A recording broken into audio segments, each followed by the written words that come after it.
ఏంటి big boss 8లో కుర్చీ తాత? అయితే ఇక ఎంటర్టైన్మెంట్ మామూలుగా ఉండదు కదా. మీరు కూడా ఏంటి కుర్చీ తాత బిగ్ బాస్ హౌస్లో అని అనుకుంటున్నారా? అయితే వీడియో ఎక్కడ స్కిప్ చేయకుండా ఎండ్ వరకు చూసేయండి. బిగ్ బాస్ సీజన్ 8లో రాబోయే కంటెస్టెంట్స్ ఎవరెవరా, ఎంతమంది వస్తారా అని బిగ్ బాస్ లవర్స్ అయితే ఎంతో ఆతృతగా ఎదురు చూస్తూ ఉంటారు. ఎందుకంటే ఈ బిగ్ బాస్ 8 అనేది ఒక ఇన్ఫినిటీ అనే కాన్సెప్ట్ అయితే రాబోతుంది.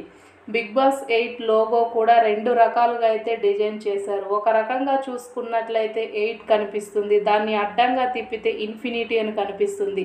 ఇది మీరు గమనించారా?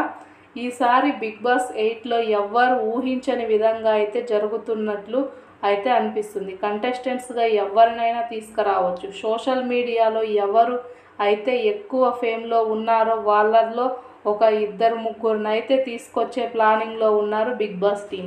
ఇక వారిలో భాగంగానే కుమారి ఆంటీ, అలాగే కుర్చీ తాత పేర్లు అయితే వినిపిస్తున్నాయి. కుర్చీ తాత బిగ్ బాస్ హౌస్లో ఏంటి అని అనుకుంటూ ఉంటుంటారు చాలామంది. ఇలాంటి కుర్చీ తాత లాంటి వాళ్ళు బిగ్ బాస్ హౌస్లోకి రారు అని అందరూ అనుకుంటూ ఉంటారు. కానీ బిగ్ బాస్ టీం ఇక్కడే చాలా కీలకమైన నిర్ణయాన్ని అయితే తీసుకుంది. కుర్చీ తాత లాంటి ఒక వ్యక్తిని ఎవరు బిగ్ బాస్ హౌస్లో ఉంటారని ఎక్స్పెక్ట్ చేయరు.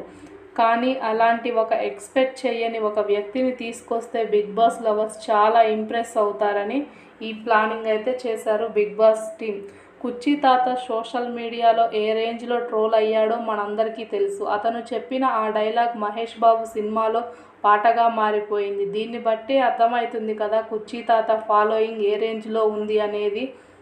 ఏది ఏమైనప్పటికీ కుర్చీ తాత లాంటి ఒక వ్యక్తి బిగ్ బాస్ హౌస్లో ఉంటే ఖచ్చితంగా చాలా డిఫరెంట్గా ఉండబోతుంది. ఎందుకంటే కేసీఆర్, కేటీఆర్, చంద్రబాబు, పవన్ కళ్యాణ్ ఇలా పెద్ద పెద్ద సెలబ్రిటీనే ఎటువంటి ఫిల్టర్ లేకుండా కామెంట్లు చేసేశాడు.